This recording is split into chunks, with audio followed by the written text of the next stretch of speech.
Shalom para pembawa api perubahan. Kita jumpa lagi di channel Elia Ministry Indonesia.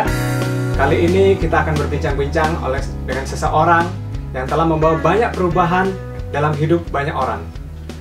Beliau saat ini mengembalakan di GKRI El Gibor.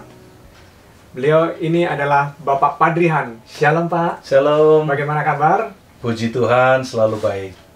Kalau saya lihat nama Bapak ini ada nama Padri ya depannya. Kalau iya. boleh tahu itu kenapa Pak pakai nama Padri? Iya, Padri sebenarnya rohaniwan Kristen. Kalau pendeta itu bisa dipakai oleh teman-teman kita dari Hindu, ada pendeta Hindu, Iya. pendeta Buddha. Iya. Nah, saya pernah urus SIM di kantor polisi. Pak polisi bertanya ke saya, Bapak ini pendeta Hindu atau pendeta Kristen? Nah, saya cukup kaget juga. Saya pikir selama ini kalau pendeta ya pendeta Kristen. Iya, iya.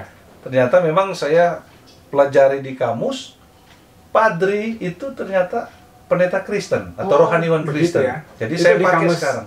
Kamus Besar Bahasa Indonesia ya? ada ya? Kamus Besar Bahasa Indonesia. Oh, iya, Jadi iya. sebenarnya yang baik pakai Padri, Padri, untuk para rohaniwan Kristen. Karena jarang sekali nih nama Padri ini. Betul, betul. Banyaknya pendeta, pastor. Iya, betul, betul. Jadi saya memulai karena saya tidak punya akses untuk menyampaikan ke PGI atau PGLII atau ke Depak. Jadi saya pakai aja sendiri. Oh, Mudah-mudahan semua nanti bisa pakai Padri. Amin, Pak.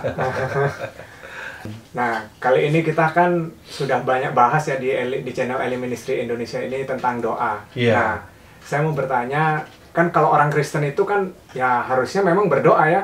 Cuman kan banyak orang nggak ngerti atau mungkin ya biasa aja. Nah, kalau menurut Bapak Padri Hans itu doa itu apa ya?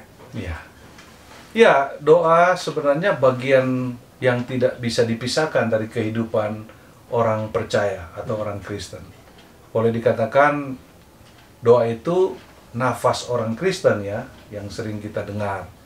Tapi bagi saya pribadi, doa itu adalah wadah yang memang Tuhan berikan kepada kita, umat yang sudah ditebus oleh Kristus di kayu salib, untuk berkomunikasi dengan Tuhan. Iya.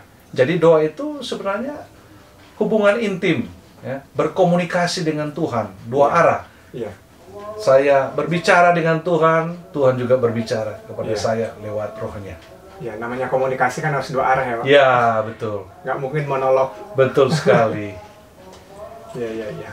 Terus kalau boleh tahu nih, seberapa penting nih doa ini dalam kehidupan pelayanan Bapak, gereja Bapak selama Bapak melayani ini? Ya, saya pikir kalau doa tadi adalah komunikasi dengan Tuhan, maka sangat penting sekali dalam pelayanan ataupun dalam pengembangan gereja atau pelayanan-pelayanan yang lain. Karena banyak orang, Pak, kalau boleh saya katakan, maksudnya banyak orang kalau mau berdoa itu kalau lagi butuh aja. Nah, Ya, ini yang saya pikir ada kekeliruan yang harus diluruskan. Bahkan tidak sedikit orang Kristen, bahkan para hamba Tuhan, doa itu seolah-olah untuk meminta-minta saja kepada Tuhan. Iya, iya, iya. Padahal doa itu kan tadi komunikasi. Ya, iya. Bagaimana kita membangun komunikasi dengan Tuhan? Iya. Ya sama kedua orang yang saling jatuh cinta. Kalau tidak pernah berkomunikasi, bagaimana? Iya. Jadi ada hambatan ya. Jadi Iya. sebenarnya kita harus berkomunikasi, berbincang apa saja. Jadi Luar doa biasa. itu apa saja kita bisa bicara. Saya kadang di dalam kendaraan atau dengan kendaraan saya bisa berkomunikasi dengan Tuhan. Jadi nggak harus dalam suatu tempat, suatu waktu tertentu ya, Pak? Betul. Itulah sukacita yang besar dari kita orang percaya Tuhan Yesus. Di mana saja dan kapan saja bisa berbicara kepada Tuhan tanpa harus ada aturan-aturan yang membatasi. Iya. Di dalam kendaraan, waktu sedang berbaring, sedang berjalan, kita bisa berdoa bersama Tuhan. Iya, iya, Pak. Luar Iya. biasa. Terus kalau ada kesaksian nih, Pak, pengaruh doa lewat mungkin pelayanan Bapak, kesaksian yang luar biasa selama ini. Saya luar biasa merasakan kuasa doa. Karena pertama kita harus tahu, doa itu kehendak Tuhan. ya, kalau kita baca di Alkitab, Ya. juga perintah Yesus. Doa juga itu satu sarana yang Tuhan berikan untuk seperti senjata Ya. untuk mengalahkan kuasa iblis, Kegelapan, kuasa kegelapan. Bahkan doa itu menurut saya juga hak yang sangat istimewa yang diberikan kepada kita. Ya.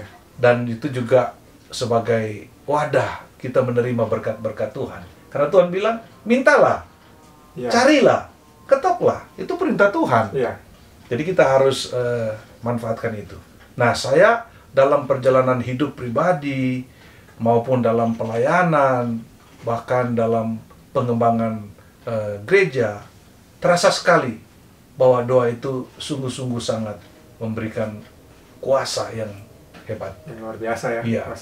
pengalaman pribadi saya cukup banyak. Kalau Ya. saya mau cerita di sini, mungkin sampai tengah malam tidak selesai. Saya pernah dalam perjalanan pelayaran di kapal.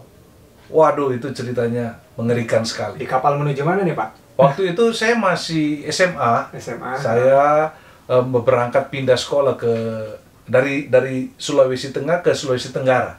Sulawesi Tengah, Sulawesi Tenggara ya. Di tengah laut tuh kapal kecil, kapal kayu, dan tiba-tiba perjalanan itu dihantam ombak, hujan, badai, dan gelombang sampai mau tenggelam. Kapal itu sangat mengerikan. Itu pertama kali saya mengalami pengalaman neraka. Ketakutan luar biasa. Bahkan ada satu tentara muda di kapal itu histeris nangis-nangis. Saya belum pernah lihat tentara menangis, tapi baru kali itu.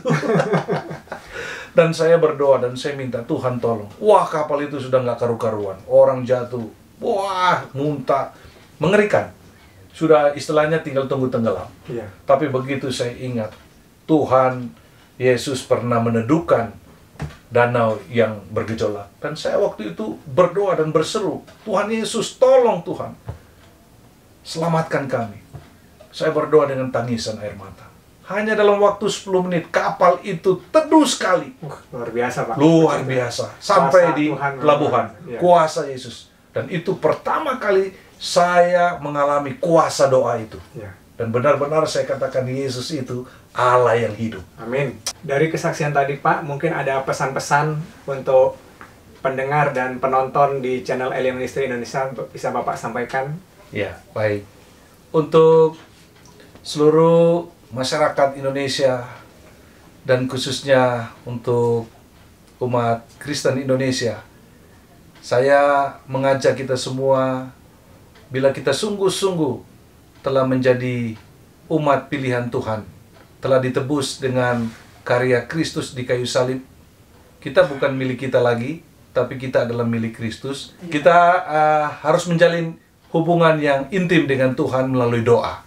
Karena doa itu sangat penting, sangat esensial dalam kehidupan orang percaya. Doa adalah komunikasi dengan Tuhan, dan kita berkomunikasi dengan Tuhan dengan serius, dan kita bisa dipimpin oleh Tuhan melalui doa-doa yang kita minta kepada Tuhan. Dan jangan kita lupa, doa juga harus kita naikkan untuk kebutuhan orang-orang lain.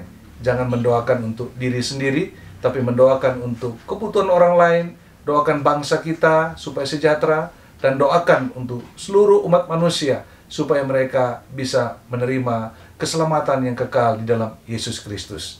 Amin. Terima kasih Bapak Padrihan, kita sudah berbincang-bincang dan kami dari Elia Ministry Indonesia sangat mengucapkan terima kasih untuk waktu dan pesan-pesan yang luar biasa saat ini. Terima kasih Pak. Sama-sama, Tuhan memberkati kita. Amin. Shalom.